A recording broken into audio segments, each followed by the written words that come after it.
Ahora sí, grabando. A los efectos de que he grabado, voy a decir que vamos a arrancar el encuentro en el cual trabajamos la escuela neoclásica.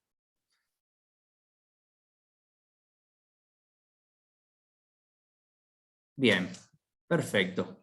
¿Qué textos vamos a usar? ¿O cuál es el soporte de bibliografía obligatoria para esta escuela del pensamiento? Hay un texto de Burkum y Españolo, el capítulo 6, donde recorre conceptualmente las influencias, las diferencias con la escuela clásica o con Marx, y los puntos centrales. También hay un texto, 2 capítulos de Mochon y Becker, uno que es más, que analiza un poquito más a la manera de Burgun y Españolo, conceptualmente cuáles son los principios centrales de esta escuela, y el otro capítulo que desarrolla un poco más técnicamente lo que es la oferta y la demanda del mercado, cómo se construyen y demás.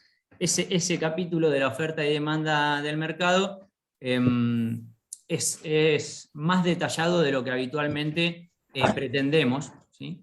Pero a los efectos por ahí de comprender la manera de trabajar marginalmente y demás de estos pensadores, tiene su utilidad el capítulo. Finalmente hay un texto de Augusto Comiso que, entre otros, que compara la teoría de la distribución de clásicos y neoclásicos, las contrasta, las critica y demás.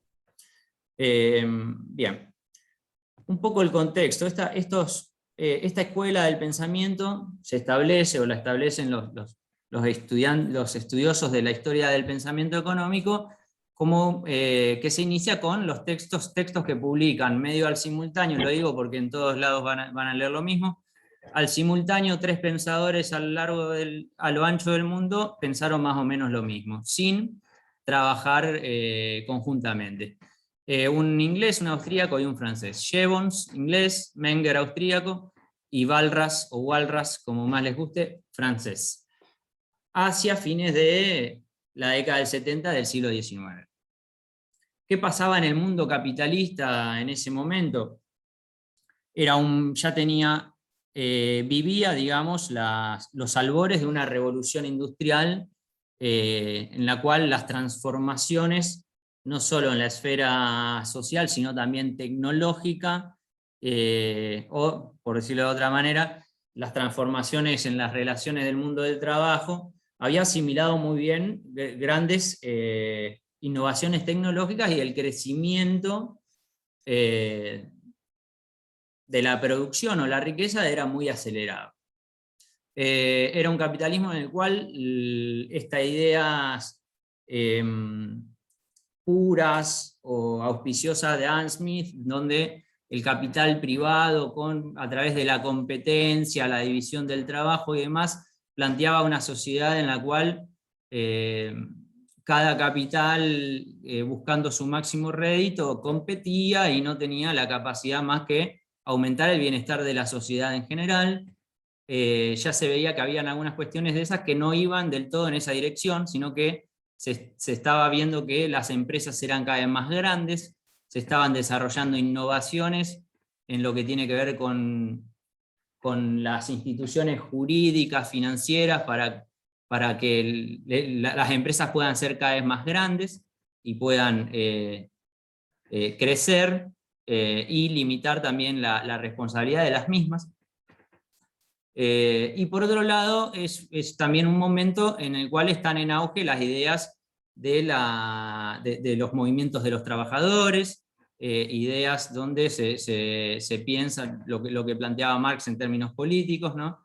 Que es un sistema que plantea dos clases que están antagónicamente vinculadas en el sistema, y de alguna manera la salida para los trabajadores es congregarse, unirse, crecer como un movimiento, ¿no? Entonces es también una época de gran efervescencia política en el mundo del trabajo y en la economía en general.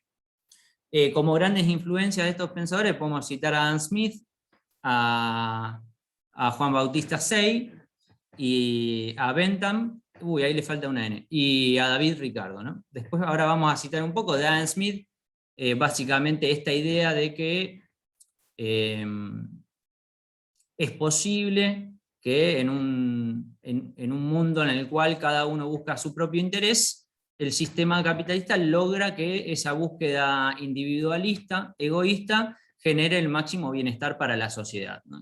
Esa idea central de Adam Smith se mantiene de alguna manera, si bien técnicamente cómo se llega, o cómo se defiende, o cómo se sustenta esta idea, es diferente. De 6 se toma la noción de asimilar la producción con el consumo, ¿sí?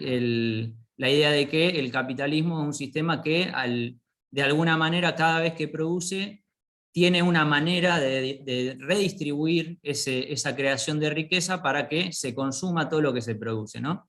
Hay un equilibrio constante.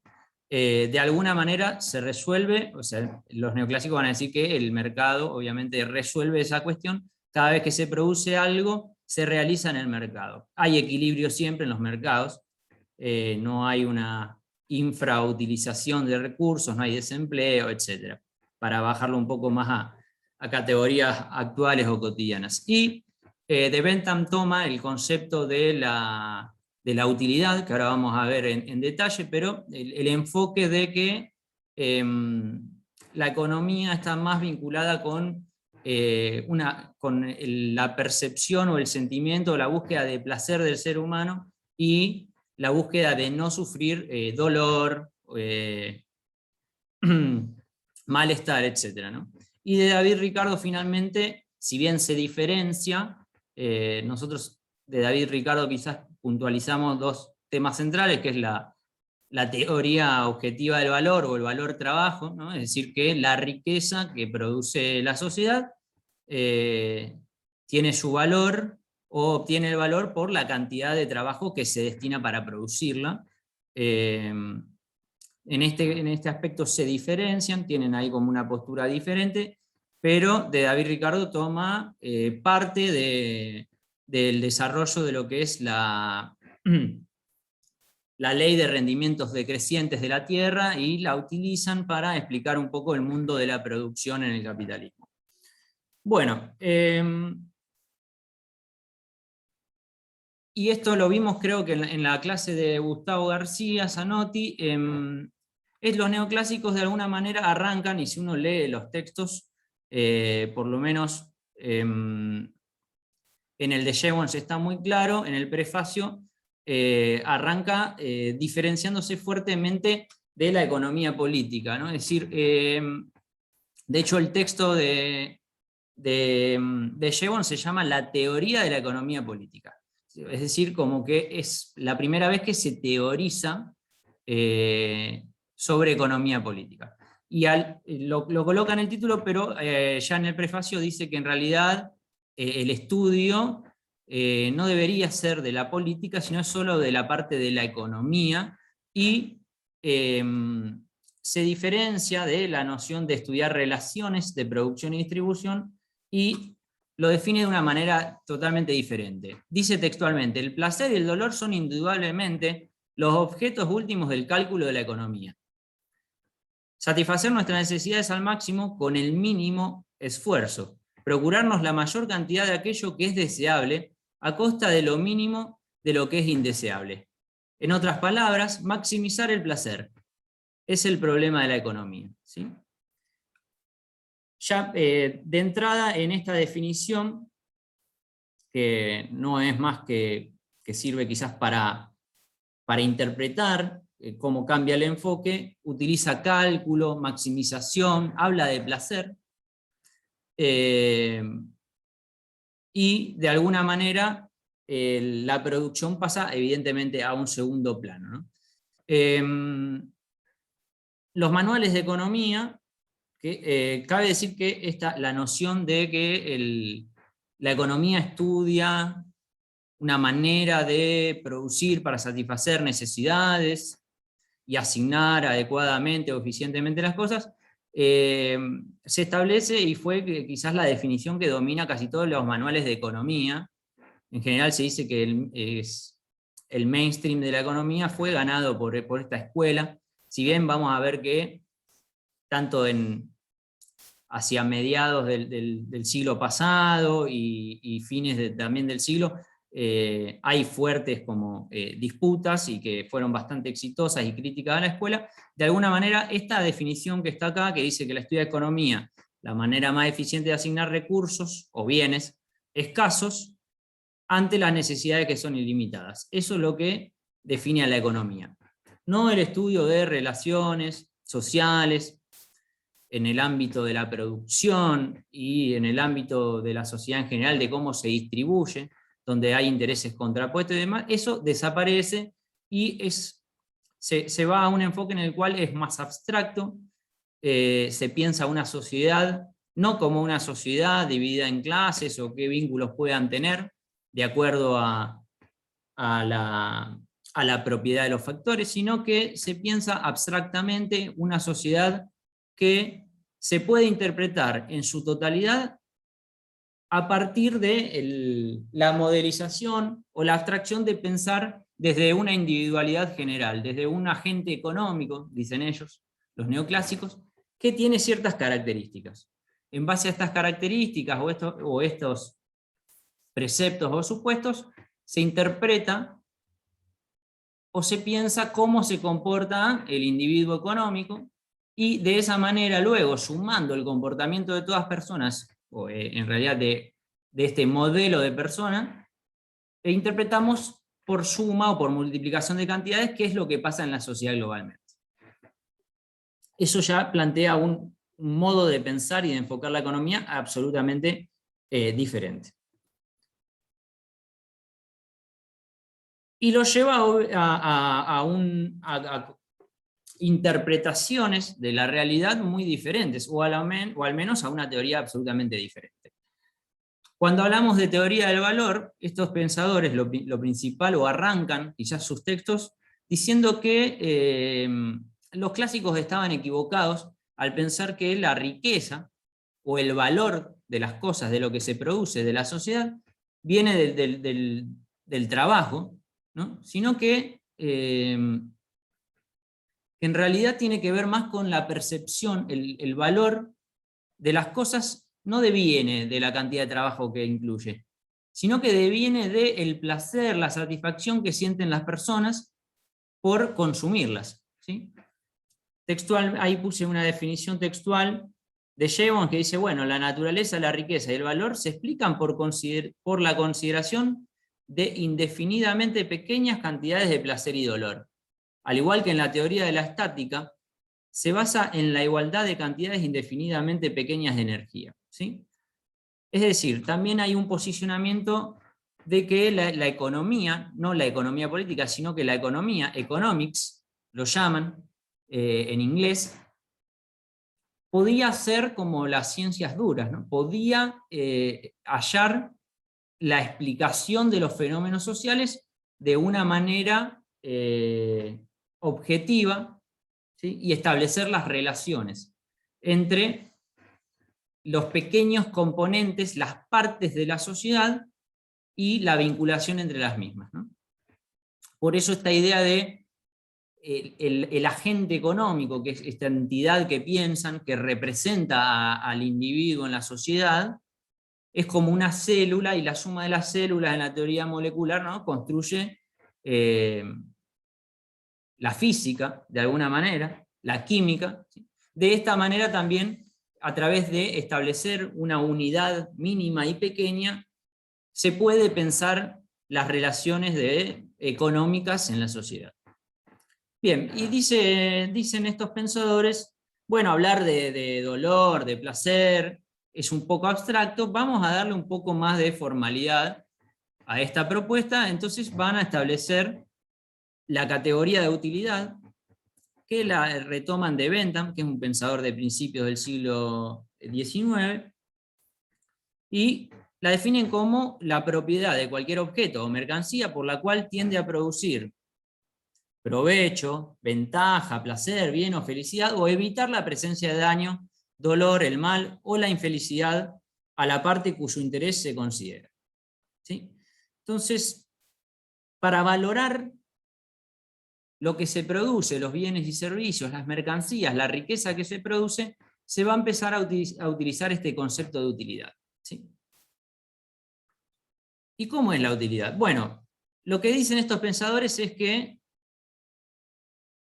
a diferencia de lo que plantean los clásicos o Marx, que dice, bueno, las mercancías tienen, habíamos visto que pueden tener valor de uso, pero también tienen valor de cambio, ¿no? Es decir, es como que una misma cosa tiene dos valores, ¿sí?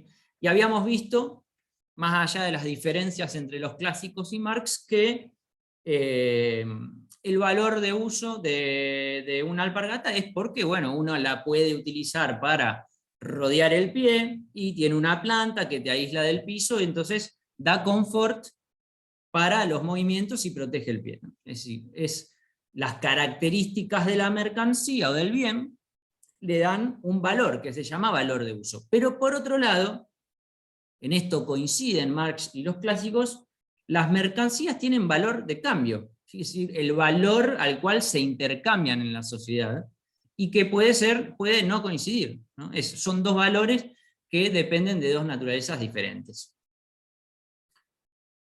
Lo que estos pensadores agregan es que hay cierta confusión, ¿sí?, en cómo se enuncia el concepto de valor y valor de cambio. Y al introducir la utilidad, dicen, bueno, en realidad la utilidad de las mercancías o los bienes y servicios que uno consume no es algo intrínseco, ¿sí? La alpargata no genera ese valor de uso absoluto que plantean los clásicos y Marx, de alguna manera, no es una variable absoluta, sino que depende de la cantidad de unidades que uno ha utilizado de esa mercancía. Uno va sufriendo, o sea, las sensaciones que un consumidor tiene son diferentes a medida que uno va repitiendo el consumo de esa mercancía o de ese bien y servicio. El ejemplo que en general se utiliza es decir, bueno, un vaso de agua, cuando uno tiene sed, genera mucho placer, ¿no? Uno viene muy cansado, viene de correr, de caminar, o estuvo 4 o 5 horas dando vuelta por el mundo, y tiene sed, el cuerpo necesita agua. Si uno toma un vaso de agua, uno siente mucho placer al tomarlo. Ahora, si uno tenía mucha sed, quizás puede tomar un segundo vaso de agua, y si bien lo disfruta, quizás la manifestación de placer va a ser, bueno, no es como, sino bueno, tome el segundo vaso. Y al tercer vaso o al cuarto vaso, ya evidentemente quizás ni se llega, porque ya no es necesario, el cuerpo no lo siente, no lo necesita o no se siente placer, hasta que si te querés tomar un quinto vaso de agua, probablemente te sientas mal, ¿no? Es decir, el valor de uso, como estaba establecido o enunciado por los pensadores clásicos, es diferente a la utilidad. ¿Por qué? Porque la utilidad va evaluando marginalmente cuánto placer, ¿sí?, las sensaciones que siente el individuo, cuánto valora haber consumido una unidad adicional, ¿no? Entonces dice que acá, en la gráfica de la parte inferior izquierda de la línea verde, lo que muestra es una gráfica que en el eje vertical mediría la cantidad de utilidad o placer que siente el individuo al simultáneo que va consumiendo más unidades del mismo, ¿no? Entonces es una curva decreciente. Lo que dicen los neoclásicos es que conforme uno va consumiendo más unidades de un bien o servicio, uno percibe menos utilidad, ¿sí? La utilidad marginal es decreciente, ¿sí? La gráfica de arriba va mostrando que, de todas maneras, uno conforme va consumiendo más de un bien o servicio, va acumulando más utilidad total, ¿sí? Tomé uno y percibí un gran placer, tomé el segundo y un poquito más, ¿no? Se va acumulando, va creciendo, pero crece cada vez menos hasta un punto en el cual llega al máximo y cualquier consumo adicional, esperen que quiero... ¿A dónde está?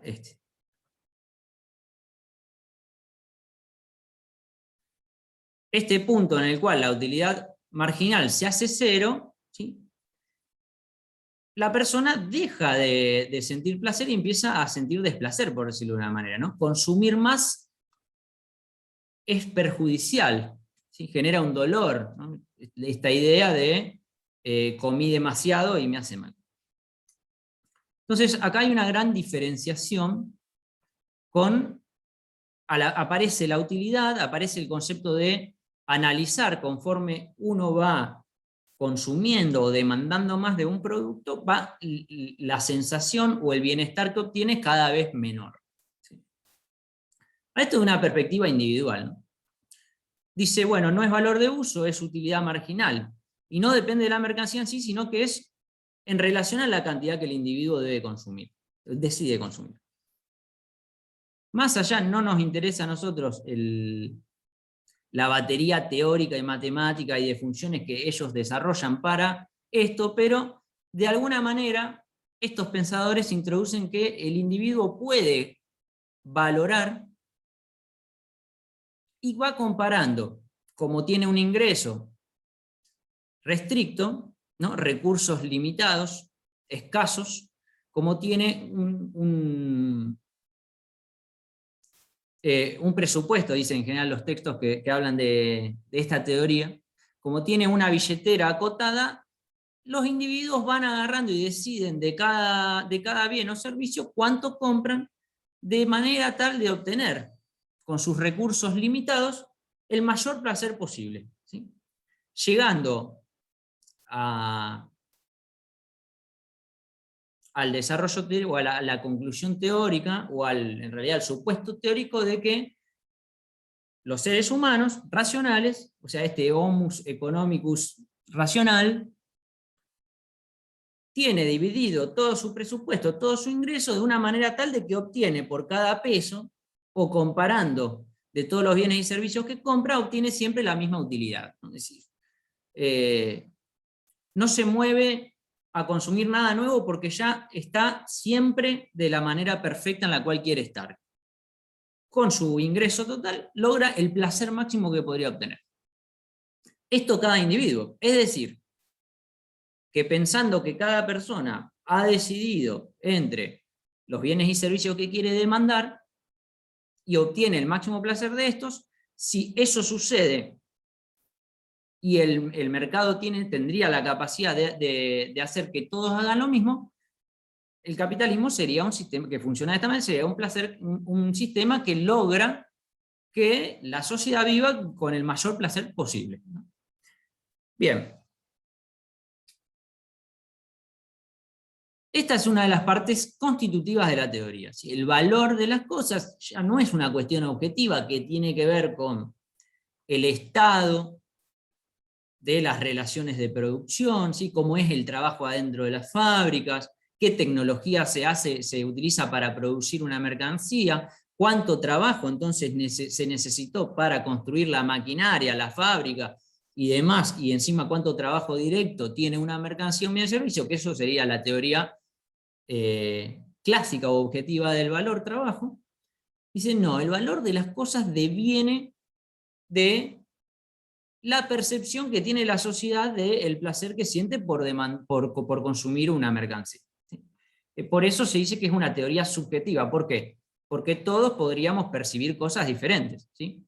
Si bien los neoclásicos hablan de agentes económicos, racionales, que buscan maximizar su placer, admiten y dicen que, bueno, que los juicios de valor, evidentemente, o que la sensación de placer no es igual para todos, entonces no necesariamente yo le asignaría el mismo valor a un alfajor que a Alberto, por ejemplo, ¿no? Pues podríamos tener distintas percepciones. Pero de alguna manera se piensa que, más o menos, sumando todo, como somos todos muchos, no importa tanto la diferencia y se logra construir lo que sería, a partir de las preferencias, una demanda de mercado, ¿no? Uno logra saber cuál es la demanda de la sociedad de un bien o servicio, ¿bien? Como sumatoria de las preferencias o de cada uno de los individuos que componen la sociedad, ¿no? Entonces, cada bien o servicio, ¿sí? Incluso el trabajo, puede tener una demanda, ¿sí? Que representa el valor que le asigna a ese bien o servicio o al servicio de la fuerza de trabajo, en el caso del trabajo. El salario también es determinado por condiciones de mercado, ¿no? No tiene que ver cuánto cuesta reproducir la fuerza de trabajo, es decir, cuánto le tienen que pagar a un trabajador para sobrevivir y reproducir su vida en la sociedad, sino que el salario estaría determinado de alguna manera por la utilidad de los bienes que se produce con el trabajo, ¿no? Es una demanda derivada, dicen. No quiero entrar en los detalles técnicos, pero es subjetivo y tiene que ver más con las percepciones, ¿sí?, que con una cuestión objetiva. ¿Cuánto hay que trabajar? ¿Cuánto laburo lleva esto? Bueno, por eso este producto es más caro, porque se necesitó más mano de obra para hacerlo, ya sea para la maquinaria, o sea, trabajo indirecto, o el trabajo directo, ¿no? Depende más de lo que piensan la sociedad, ¿no? Es decir, un producto que la sociedad no lo valora, no tiene valor. No tiene valor, no importa si insumió mucho trabajo o no, no tiene valor. Si la sociedad no lo valora, no tiene valor. Y dicen, y lo introducen, dicen, bueno, ¿y cómo puede ser que el trabajo no, o las relaciones de producción o la producción no tenga incidencia? Y dicen, no, bueno, sí, tiene incidencia. ¿Por qué? Porque la escasez de los bienes y servicios en última instancia determinan la cantidad que se puede consumir de un bien o servicio, ¿no? Es decir, hay un efecto. ¿Por qué? Porque el trabajo lo que altera es la oferta que hay, la cantidad, la disponibilidad que hay. Determina la escasez o no de ese bien y servicio, y como cuanto más se consume, la utilidad va cayendo, entonces de alguna manera indirectamente incide, pero es mucho menos importante. Ese es un primer punto de esta teoría. La importancia de las preferencias de las personas, ¿sí? La utilidad termina definiendo la demanda de la sociedad de los bienes, de un bien o servicio. Bien, vamos a la segunda parte de esta teoría, que es la teoría de la distribución, ¿no? Si bien en una primera instancia los pensadores de alguna manera se concentraron en las preferencias, en la utilidad y demás, rápidamente empezaron a encontrar algunas dificultades en no hablar un poco más de lo que sucede con la producción en el sistema capitalista. Ahí el texto de Comiso hace ahí un recorrido un poco más completo de cómo se va dando esta secuencia, en la cual primero simplemente hablan de la percepción subjetiva, después introducen la oferta en la determinación del valor de las... O sea, se dice que es una teoría meramente subjetiva del valor, pero en realidad después incluye también el mundo de la oferta o de la producción, ¿no? Pero bueno, por la preponderancia discursiva y demás que se le da, el nombre quedó como teoría subjetiva del valor. Ahora bien, ¿qué pasa con la producción? ¿No? ¿O cómo se distribuye en la sociedad? Bien, estos teóricos van a pensar a la producción también como los empresarios son un agente económico más, ¿no? Es decir, no se piensa en una clase que de alguna manera construyó poder, que en el capitalismo es capital, básicamente, ¿no? Sino que de alguna manera todos los ciudadanos pueden ser empresarios, ¿sí? Y pueden en el mercado ir a contratar factores de producción, ¿sí? Es decir, se puede contratar trabajo, se puede contratar capital y se pueden contratar recursos naturales, ¿sí? Eso se hace en un mercado donde también, obviamente, se puede determinar el valor de cada una de esas cosas, ¿no? Entonces, el empresario no es visto como un capitalista, como parte de una sociedad con ciertos privilegios y demás, sino puede ser cualquiera, así como hay un agente económico que se piensa para interpretar el mundo de la demanda o de la percepción de las preferencias y la utilidad. En la producción también existe este hombre económico o mujer económica, si bien no estaba enunciado obviamente de esa manera, que puede obtener en la sociedad el conocimiento de la tecnología y contratar los factores para poder producir. Utilizan, esto ya es un detalle más técnico y demás, utilizan y amplían la teoría de los rendimientos decrecientes de Ricardo en la Tierra, ¿no? Recordemos que Ricardo decía, bueno, lo que está pasando cuando el capitalismo que él veía, o sea, la Inglaterra que él veía o el Reino Unido, era una Inglaterra donde el crecimiento de la población era muy grande, el crecimiento de la demanda de los alimentos era grande, entonces, conforme se necesitaban más alimentos, si no se liberaba el comercio de los alimentos con el resto del mundo, se necesitaban tierras cada vez menos productivas.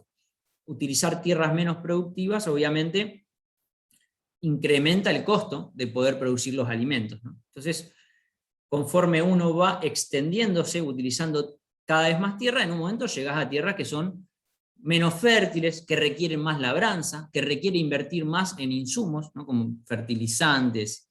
En eso Alberto me parece que puede agregar más detalle en relación a cómo es la producción agrícola, pero ¿no? Lo que Ricardo decía era, bueno, aumenta, si nosotros no liberalizamos, vamos a usar las tierras cada vez menos productivas, entonces el costo va a ser más elevado. ¿Sí? Y eso se traduce bueno, en definitiva, en que es más costoso mantener a los trabajadores porque los alimentos eran el determinante más importante del salario. Los neoclásicos hablan de que en realidad el trabajo, el capital y el recurso son iguales de alguna manera. Se puede analizar a lo mismo como un factor, como si uno fuera a buscar una lata en un almacén y lo agarra y dice, bueno, yo voy a contratar tanto de mano de obra, tanto de capital y tanto de tierra. Incluso la construcción o el modelo que utilizan para hacerlo dice que estos factores productivos son 100% sustituibles el uno por el otro, ¿no? O sea, uno podría armar una fábrica de autos con todos hombres o con un poco de capital, un poco de tierra para poner, bueno, y la mano de obra. Cuestión que, bueno, que esta construcción teórica le permite intrínsecamente llegar a conclusiones que básicamente es que la producción en el capitalismo es eficiente y que no genera acumulación de ganancias, además un montón de las críticas que hacía Marx, pero obviamente la alejan mucho de la realidad, ¿no? ¿Cómo se puede pensar, no sé, en la industria automotriz que uno puede producir con cualquier relación entre maquinaria y mano de obra? No funciona de esa manera, ¿no? Evidentemente cada industria y cada tecnología impone un modo de producción y una relación entre los factores. Bueno, pero más allá de esto, entonces estos agentes económicos que se destinan a producir, los empresarios buscan, en vez de maximizar la utilidad, maximizan ganancias. ¿Sí? De acuerdo a una dotación de factores, no se sabe si es una persona que heredó, si es de una familia que tiene propiedad de la tierra, si tiene propiedad de capital. Tiene una dotación inicial y en base a esa dotación inicial toma las decisiones para maximizar su ganancia. La búsqueda de que cada uno de los agentes económicos que se destinan a la producción por maximizar la ganancia termina ofreciendo siempre en el mercado productos que son homogéneos y se los ofrece a un precio en el cual mínimamente le paga a cada uno de los factores lo que contribuye a la producción. ¿Sí? Entonces, ya no hay, la ganancia ya no es la remuneración o la capacidad que tiene una clase de apropiarse de una parte del fruto del trabajo, como en Marx, sino que la ganancia es la remuneración a la productividad o la contribución marginal que hace este factor en el proceso productivo. El salario es también remunerado, o sea, se remunera al trabajador, al dueño del factor trabajo, se lo remunera en base a lo que contribuye, ¿no? Y al que es dueño de la tierra, que aporta los recursos naturales, se lo remunera en base a lo que contribuye. Cada parte de la sociedad es remunerada por este sistema. Como hay competencia y como cada uno de los agentes no puede incidir en el precio de las mercancías, de los bienes y servicios, no puede incidir en que otro productor haga lo mismo y demás, en este sistema los oferentes salen a ofrecer productos todos iguales a un precio en el cual ninguna de las empresas obtiene ganancias más allá de lo que le corresponde por la contribución del capital en el proceso productivo. Entonces, esta escuela neoclásica construye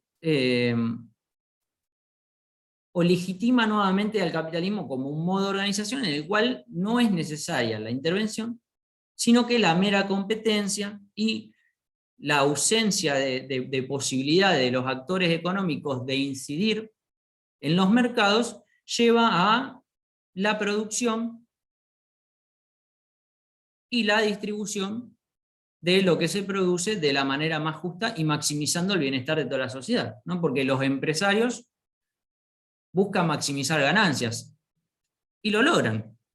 Compitiendo lo logran, ¿no? Siempre logran mejorar la eficiencia, van decidiendo qué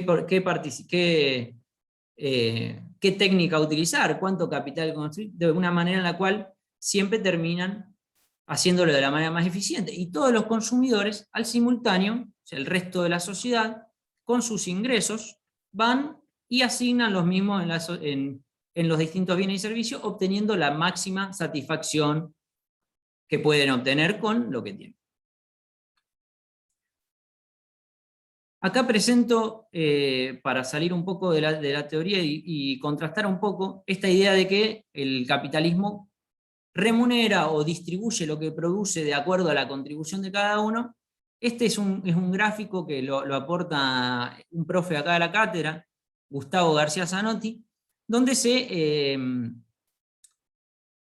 compara la productividad, ¿sí? Es decir, cuánto rinde en términos de producto el trabajo de las personas en Estados Unidos entre 1948 y 2018. Si nosotros vemos en este gráfico, la productividad es la línea hasta 1972, iban juntas las líneas, ¿no? La azul oscura es el salario, ¿sí? Lo que se le remunera a los trabajadores, y la que es un poquito más, como más turquesa o más Francia, representa cómo evoluciona la productividad, ¿no? Uy, perdón, me fui.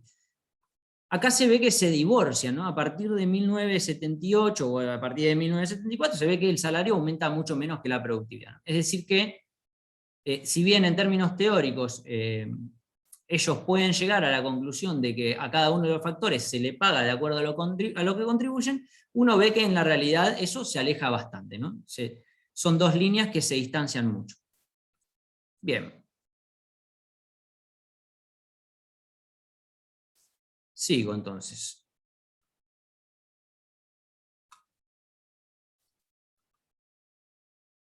Y vamos a llegar al mercado, ¿no? Los neoclásicos dicen que, o sea, el capitalismo, el mercado, que definen el mercado. En los textos no se hablaba tanto de mercado, pero los neoclásicos empiezan a plantear el mercado y para cada bien y servicio hay un mercado, ¿no? Y entonces los mercados son una institución donde se encuentran los oferentes y los demandantes, ¿sí?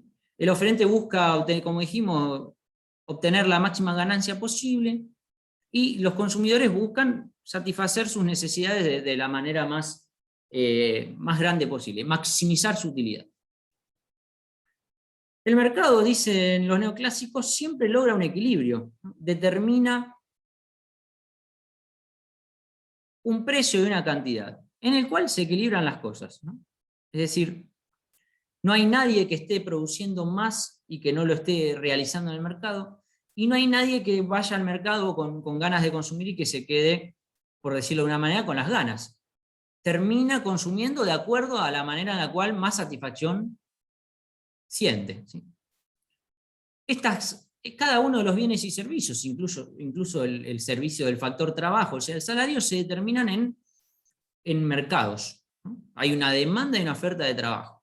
Hay una demanda y una oferta de alfajores, hay una demanda y una oferta de recursos financieros o de capital. Bien. La oferta de un mercado representa las condiciones de producción de cada uno de estos empresarios pequeños que conforman una rama de la industria, ¿no? Por decirlo de una manera. De acuerdo a sus costos, terminan ofreciendo a cada uno de los precios una mayor cantidad, ¿sí? En el capitalismo, dicen los neoclásicos, solo se ofrece más si el precio es más elevado, ¿no? ¿Por qué? Porque los costos son crecientes. ¿Por qué? Porque hay rendimientos decrecientes, como decía Ricardo. Y por el lado contrario, la demanda de un mercado tiene pendiente negativa, ¿sí? Cuanto menos cantidad uno ha consumido, más está dispuesto a pagar, porque la satisfacción es decreciente, la utilidad es decreciente, ¿no? Si uno consume más, va sintiendo cada vez menos placer adicionalmente con cada unidad adicional que quiere consumir. Entonces, la sociedad demanda, hay una relación inversa entre el precio y la cantidad demandada de la sociedad. De esta manera, la sociedad, para cada uno de los bienes y servicios, o servicios de los factores, encuentra siempre un precio de equilibrio. Para que esto suceda, se tienen que dar varias cuestiones, ¿no? Los agentes son atomizados. ¿Eso qué quiere decir? Bueno, que no existe una empresa con la capacidad de incidir en el precio y la cantidad que se ofrece, ¿sí? Las empresas son meras tomadoras de precio, no llegan a los mercados ya con un precio que está determinado. De igual manera, los consumidores no pueden ejercer poder en el mercado, ¿sí? La cantidad que consumen, es decir, por decirlo de una manera, veamos en la unidad 3 las transformaciones del capitalismo, ¿no? Donde uno ve que, por ejemplo, Apple es un comprador a las empresas que le proveen y tiene una capacidad de negociar y le fija el precio de todo lo que le compra, ¿no? Establece hasta por contrato quizás los precios. Bueno, esto no, en la economía neoclásica, que llega a la conclusión de que el mercado es un modo de organización en el cual no hay que intervenir porque maximiza el bienestar de la sociedad, los neoclásicos están pensando en algo mucho más pequeño, ¿no? Todos los oferentes, las empresas son pequeñas, no pueden incidir. De igual manera los consumidores. Los productos son homogéneos, o sea, no hay diferenciación. Es decir, si uno va a los mercados a la antigua, donde o a dos verdulerías, una al lado de la otra, y uno compara un tomate con el del otro, son idénticamente iguales, no tienen diferencia de tamaño, no tienen diferencia de color, no tienen diferencias, ¿no? Digo un ejemplo, un tomate para algo también cotidiano. Existe libre movilidad. ¿Qué quiere decir?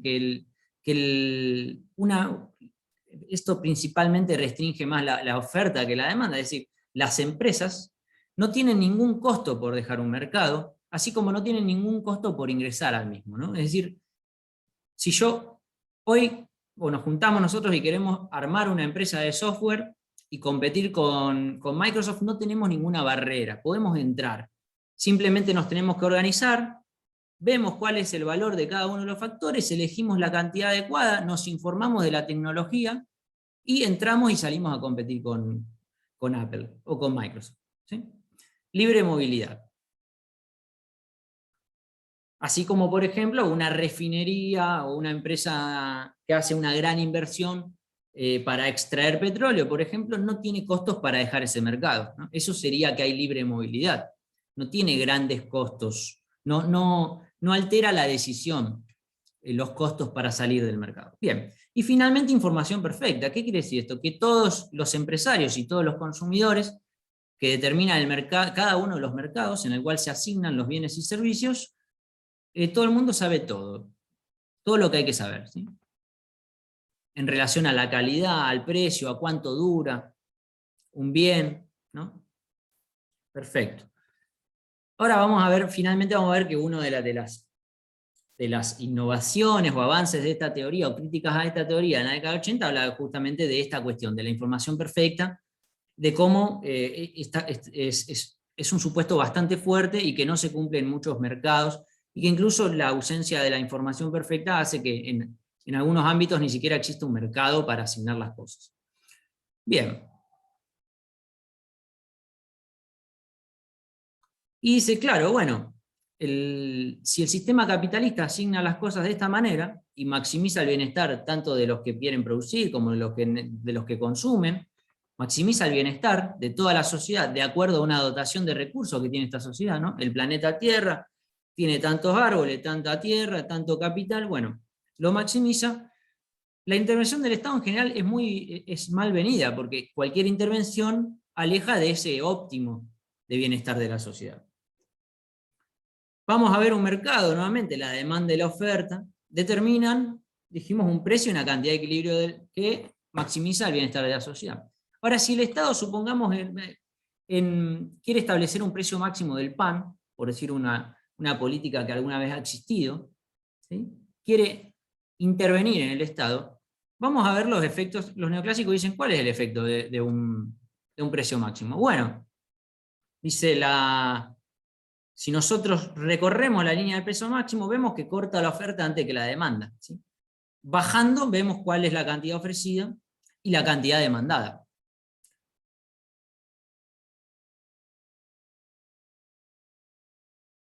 Acá, ¿no? Esta sería la cantidad ofrecida y esta la cantidad demandada.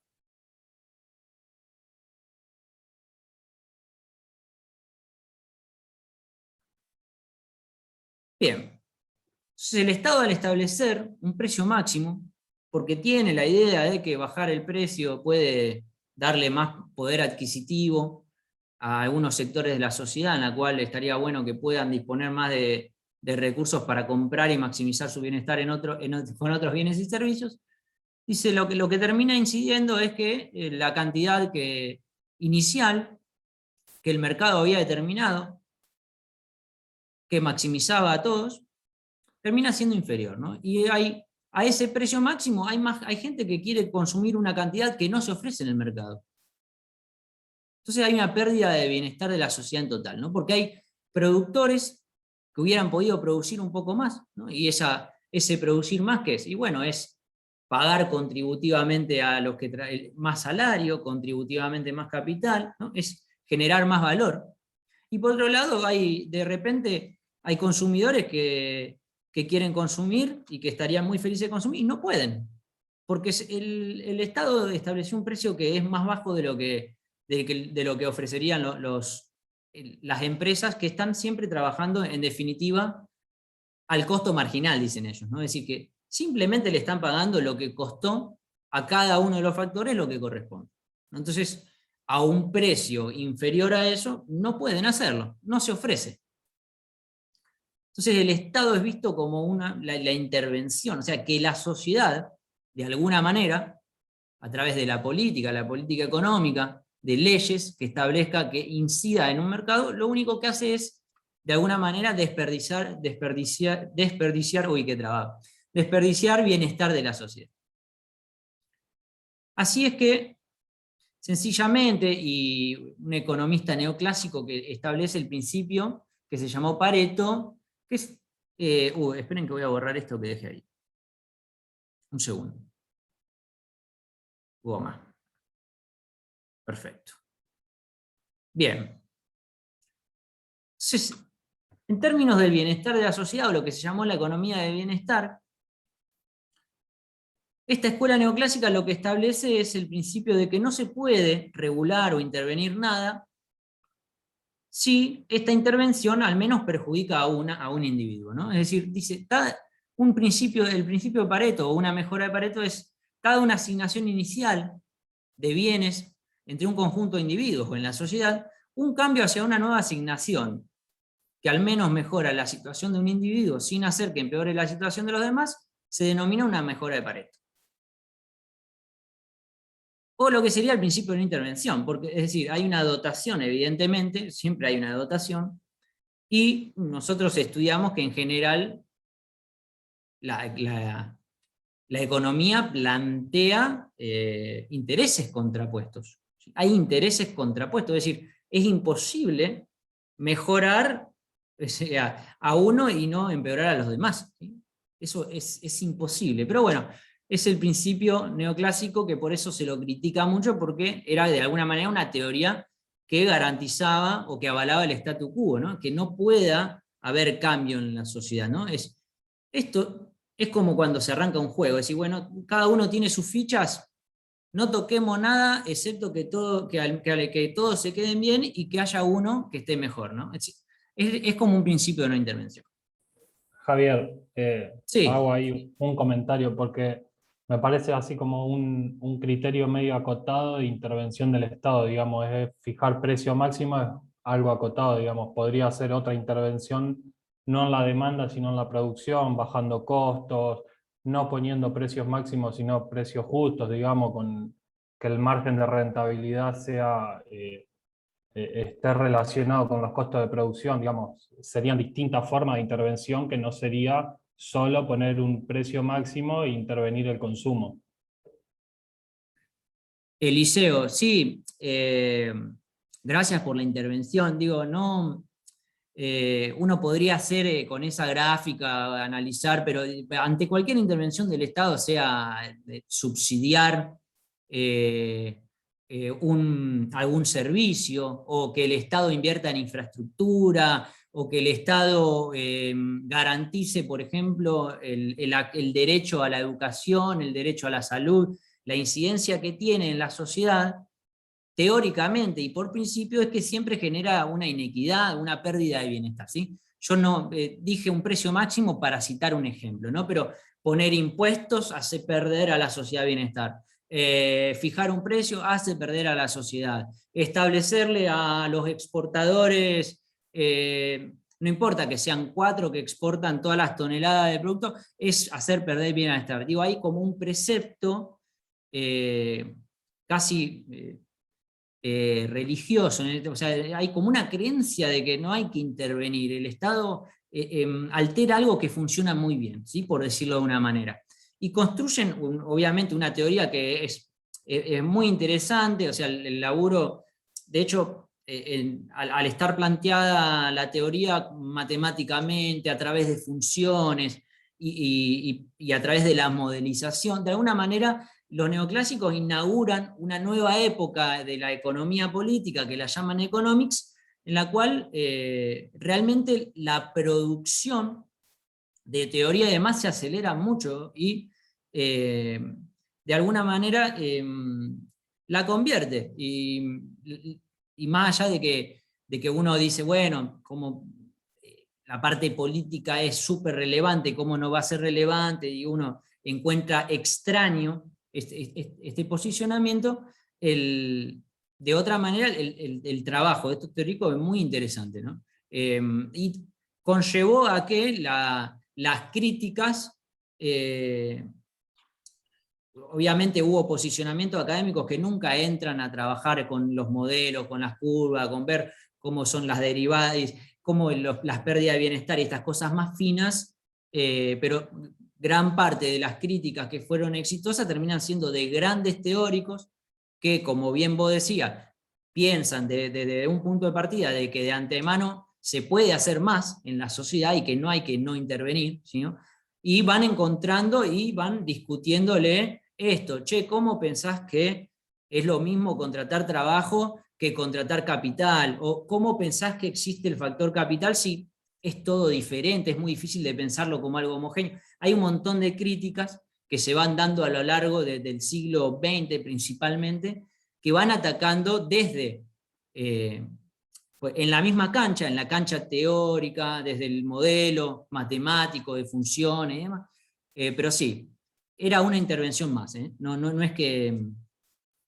Te agrego algo, Javier, Sí, solo para complementar lo que estás explicando muy bien. No, que en el discurso lo van a escuchar muchas veces con la palabra distorsión. Van a decir, el Estado distorsiona el sistema de precios. Muchas veces, por ejemplo, dicen, un economista neoclásico típicamente va a decir, un impuesto es distorsivo. ¿Qué quiere decir que un impuesto es distorsivo en esta lógica? Que el sistema de precios, el sistema de oferta y demanda funciona perfectamente bien y cualquier cosa que haga el Estado, lo distorsiona. Crea algo que es ficticio o que no es estrictamente lo ideal, porque el sistema de precios funciona de la manera más eficiente posible, como bien señala Javier, y entonces cualquier cosa lo distorsiona. Distorsiona el precio, entre comillas, real que debería suceder si no interviene nada ni nadie. Entonces siempre va a aparecer eso, de ahí en adelante, y bien como señala Javier, no es solamente los precios, sino que cualquier cosa que intervenga el Estado va a aparecer como una distorsión a los precios que deberían darse de una manera, entre comillas, natural, según la visión de la economía neoclásica, que según como lo está diciendo Javier y tal vez como le digo yo, le suena de haberlo escuchado muchas veces seguramente en la actualidad también. bueno, gracias, profe Laví. Sí, claro, es muy interesante el aporte, Laví, gracias. Es decir, uno agarra y toca el precio de alguna manera para esta escuela, ordena las decisiones de toda la sociedad, ¿no? Es decir, esto de que cada persona está asignando su presupuesto para maximizar. Vos agarrás, vas y le tocás esa variable, es decir, se vuelve todo loco, es decir, estás arruinando algo que es perfecto, de alguna manera. El Estado no tiene que intervenir, o sea, está todo ordenado y cada uno de los agentes, o sea, los miembros de la sociedad están maximizando. Obviamente no están pensando desde un lugar, no sé, crítico, desde un lugar, no sé, desde el giro de colonial o de que hay sectores vulnerados, como la perspectiva del patriarcado. Es decir, es una teoría que bueno, es de esa época y que, bueno, es súper importante porque de hecho de alguna manera teóricamente dominó la ciencia económica por muchísimos años, o de alguna manera estableció la nueva manera de construir y de pensar la economía también de ahí en adelante. De hecho, casi todos los sistemas de cuentas nacionales, casi todas las mediciones que se hacen hoy en día, de alguna manera, las categorías vienen de este cuerpo de pensamiento, ¿sí? No son categorías, uno no va al INDEC y encuentra categorías de Marx, ¿no? O sea, son categorías de esta escuela del pensamiento. Bien, retomo, creo que me queda, y así abrimos a comentarios. Uy, ahí está. Bien, se ve bien, ¿no? Bueno, el principio de Pareto. Ahora, igual vamos a ver que esto de Pareto, de la cuestión de que no se puede intervenir nada porque siempre a alguien perjudica, entonces de alguna manera nunca hay que hacer nada políticamente, vamos a ver que posteriormente eso se supera, ¿no? Por ejemplo, algunos desarrollos posteriores teóricos neoclásicos, ¿no? La escuela de las externalidades o las fallas del mercado, a partir de 1920, ¿sí? Pigou, un pensador, un gran estudioso, investigador de la economía, identifica situaciones en las cuales claramente el mercado no internaliza en el precio adecuadamente lo que sucede, ¿no? Es decir, el mercado, esto que decíamos, que hablábamos con la ley, dice, che, no toques el precio, no toques el precio porque eso a la sociedad la está ordenando bien, y dice, bueno, hay situaciones como, por ejemplo, externalidades negativas, dice, la contaminación, ¿no? O sea, cuando uno contamina o utiliza un proceso de producción que genera o altera el medio ambiente, eso tiene consecuencias en toda la sociedad, pero que el precio del hidrocarburo o del insumo químico que se esté utilizando en esa producción no lo internaliza adecuadamente. Entonces, si bien uno decía, no, el Estado que no intervenga porque genera ineficiencia, pierde bienestar a la sociedad, dice, guarda, hay precios que no internalizan o sea, fenómenos positivos o negativos. Uno negativo, por ejemplo, la contaminación, ¿no? No sé, en una ciudad, y la contaminación sonora, la contaminación hay un montón de cuestiones que el colectivo no paga porque la contaminación que está haciendo, ¿no? De alguna manera ese precio no lo tiene en cuenta. Esta fábrica, no sé, las fábricas que vierten agua caliente, aunque purificada en el río Paraná, y hasta que esté caliente altera el ambiente. Digamos, hay consecuencias que no están internalizadas en los precios. Entonces, Pigou dice, sí, o sea, el neoclásico dice, mira, es cierto, en general los precios están determinados por un mercado que es homogéneo y que garantiza el máximo bienestar de la sociedad, pero hay veces que no lo hacen. Así como también dice, acá hay una política económica con la que vos decías, Eliseo. Si por ejemplo lo que es los efectos de los desarrollos tecnológicos, ¿no? La investigación, eso genera un efecto positivo en la sociedad que tampoco de alguna manera no lo capitaliza el que lo lleva adelante del todo, sino que los desarrollos tecnológicos, las invenciones benefician a toda la sociedad. Entonces, de ahí, por ejemplo, Pigou dice, hay que subvencionar a los que hacen investigación y desarrollo, ¿no? Eso hay que subvencionarlo porque no está pagado, y si no lo pagamos nadie lo va a hacer, ¿no? Bueno, ahí ya hay como en la misma escuela, hay un avance y dice, bueno, hay situaciones en las cuales esto que veníamos diciendo no es tan así. El principio de la compensación, en 1930, es lo que establece, también es dentro del mismo cuerpo de pensamiento neoclásico, establece que hay situaciones en las cuales el Estado, si a través de intervenir, logra generar en cierto sector de la sociedad un bienestar tan grande que permite utilizar eso o derivar los recursos económicos para compensar al perjudicado, entonces esa intervención del Estado estaría bien, ¿sí?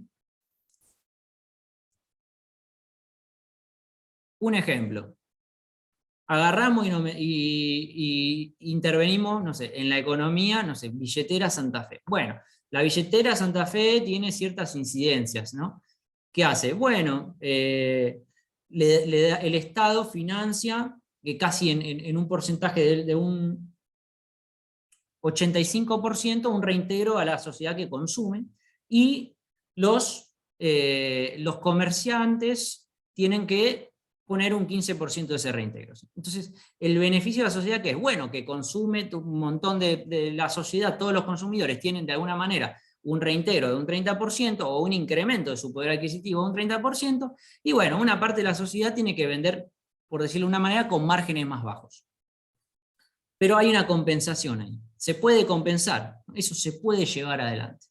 Es más, el Estado capaz que podría decir, bueno, y como esto tiene esto de bienestar y aumentó el consumo y aumentó la recaudación, le vamos a devolver a los comerciantes lo que adelantaron en ese reintegro, ¿no? Por dar un ejemplo, ¿sí? Se puede hacer una medida económica, se puede intervenir desde el mismo cuerpo del pensamiento neoclásico, digo, ¿eh? O sea, desde otra perspectiva, obviamente que el Estado tiene que intervenir.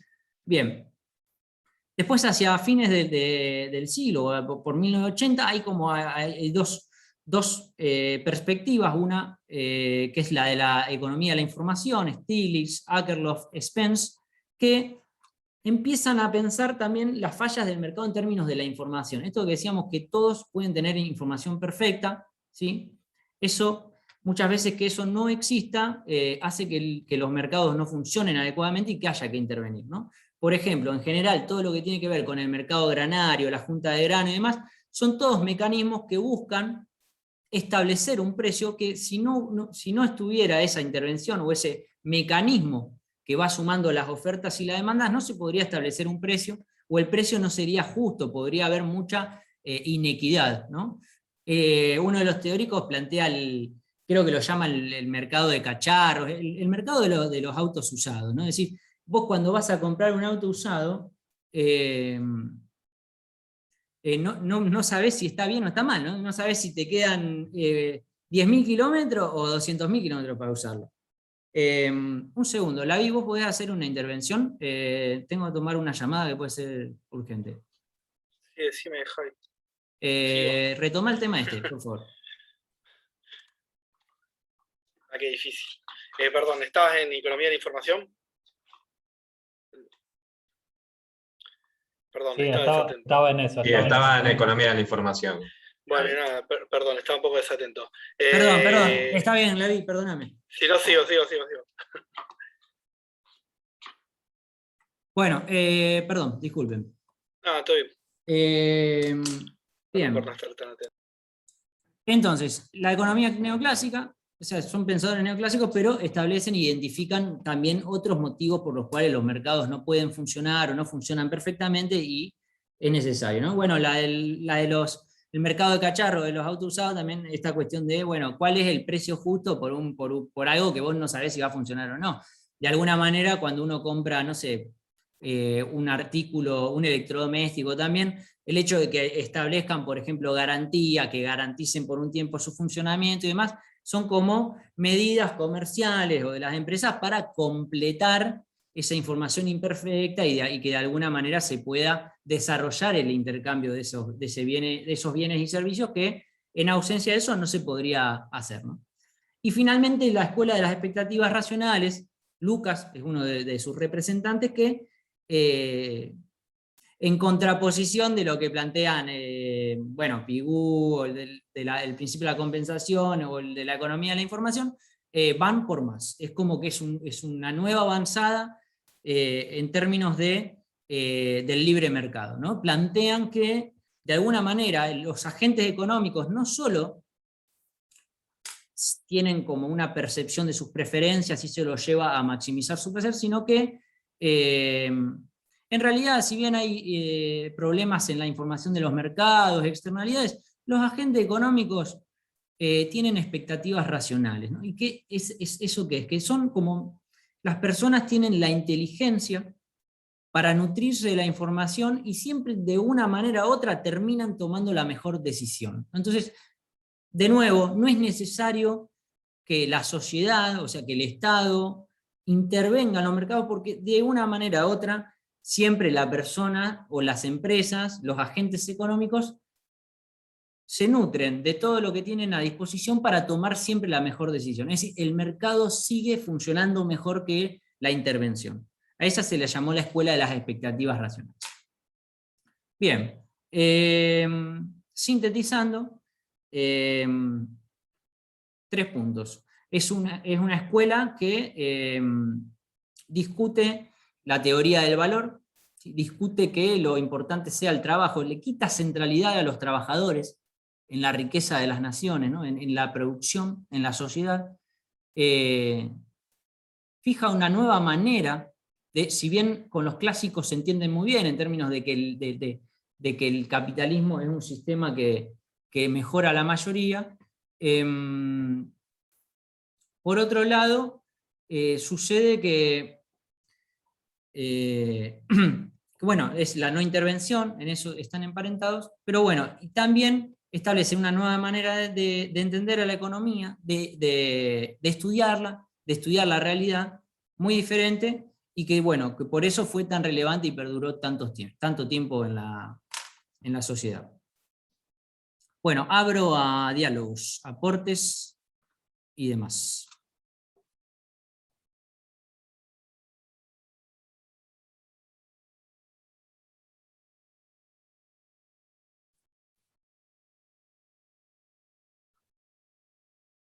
Tremendo, fue demasiado, hablé demasiado, ya nadie quiere decir nada, se fueron todos.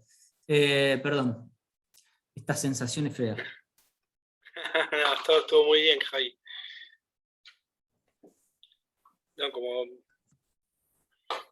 No, como está que... silenciado, Marengo está silenciado. Andrés está hablando queriendo pero no hablar. se le escucha. eso.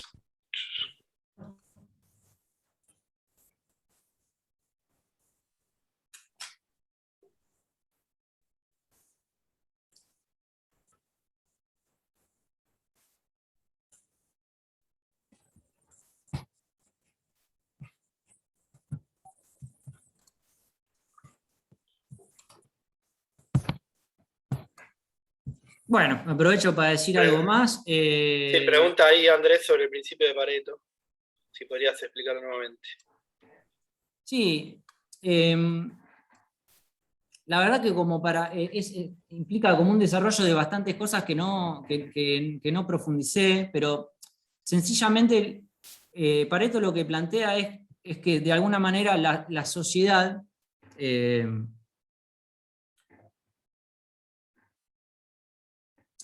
basándose en los supuestos teóricos, la sociedad está en su máximo de bienestar, ¿no?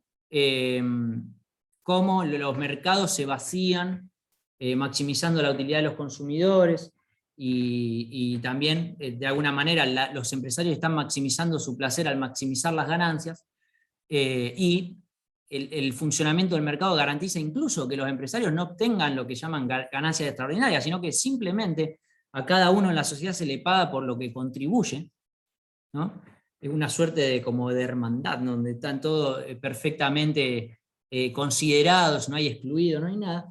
Entonces, el principio de Pareto que dice, bueno, nosotros no se puede intervenir, alterar la dotación que tiene y este sistema, cada uno de los individuos, excepto que uno pueda garantizar a todo lo demás que estén igual, y que al menos a uno lo mejore, ¿no? Esa es la única intervención que tendría sentido y que es justa, ¿no? Cualquier otra intervención tiene que estar, y es lo que dicen, basada en justificaciones éticas, morales, y la economía está por fuera de eso, ¿sí? Porque yo vengo y digo, no, acá hay que subvencionar el transporte público porque los sectores que lo usan tienen muchas necesidades insatisfechas y es necesario que no destinen de su presupuesto, de su ingreso a eso. Ahí para ellos dicen, no, eso no es economía. Ahí vos estás ya partiendo de un supuesto que vale más el dinero que le vas a redistribuir a esa parte de la sociedad y que se lo vas a sacar a otros, evidentemente. Entonces, eso no puede ser, eso no hay que hacerlo. Eso de alguna manera sería No sé si alguno de los compañeros puede arrojar otra manera didáctica de explicarlo. Básicamente, a ver, no sé, está bien como lo dijiste, es difícil, pero básicamente la idea es que no intervenir, porque intervenir implica beneficiar a alguien y necesariamente no beneficiar a otro. Perdón, no siempre. Solamente estaría permitido intervenir en el caso de que se mejore a uno sin tocar a nadie más, digamos. Ese es el principio. Como que hay una cuestión que es... Se me frizó el video, pero sigo hablando. Hay un principio que es ese. Se puede intervenir solamente en la medida que no le restes bienestar a nadie. Solamente si mejora a alguien sin tocar a nadie más, bueno, ahí en ese caso podrías intervenir. Yo, Javi, quería cerrar, cuando termines, hacer como un pequeño cierre de la unidad 1. Me parece que es un momento, no sé si te parece, cuando termines no haya más preguntas, pero un minuto o menos.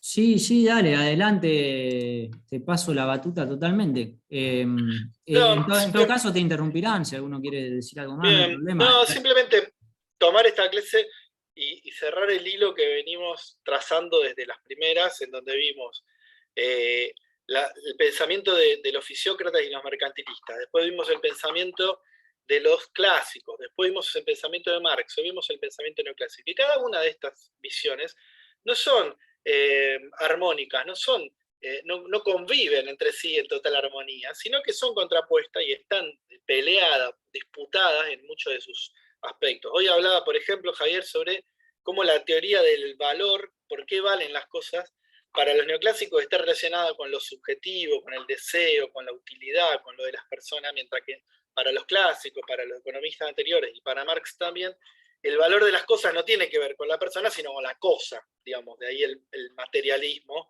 de Marx, ¿no? Entonces, digo, ir teniendo en cuenta eso, porque llegamos a una economía en la actualidad en donde todas estas cosas siguen vigentes y siguen en disputa, y sigue habiendo economistas que plantean desde su punto de vista que, por ejemplo, una intervención del Estado es mala porque le va a restar bienestar a algunas personas, va a distorsionar los precios, entonces el Estado no debe intervenir y se debe buscar que se desaparezca el déficit fiscal, de lo cual vamos a hablar en la unidad 2, que es déficit fiscal, pero conceptualmente es que el Estado no gaste, que no le sobre nada, digo, que el Estado no intervenga, que no haya déficit fiscal como lo más importante de la economía. Y para otros economistas eso no va a ser tan importante.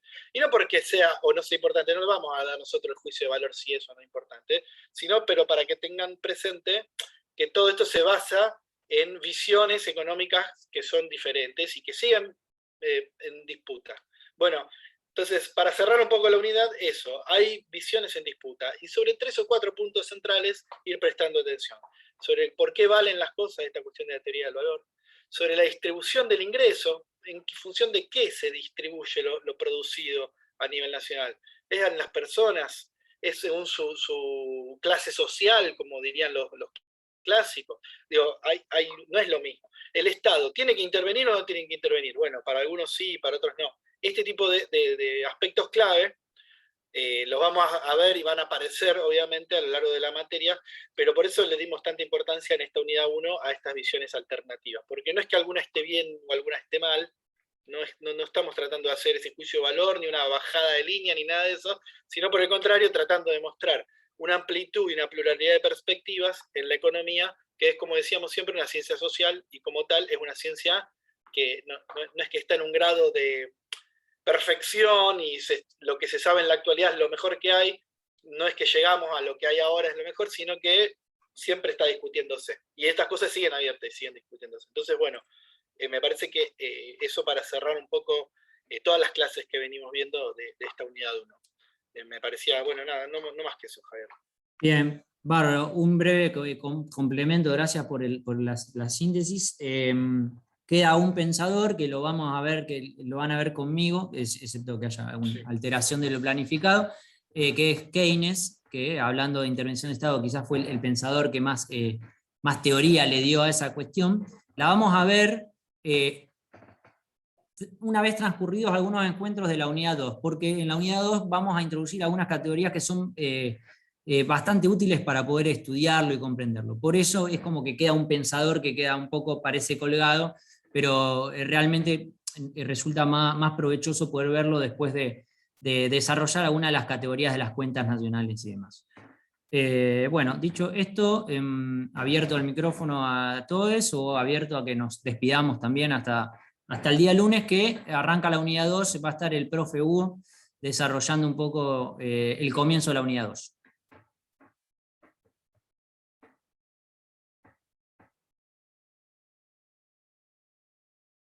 Bueno, perfecto. Voy a sancionar que se termina el encuentro. Listo. Adiós, Buenas chicos. noches a todos y a todas. Hasta luego. Gracias, Hasta profe. La clase Hasta se va a luego. seguir grabada como siempre. Muchas gracias, Bueno, profe. buenas noches. Gracias. Hasta la próxima, profe. Chau, chau a todos. Chao.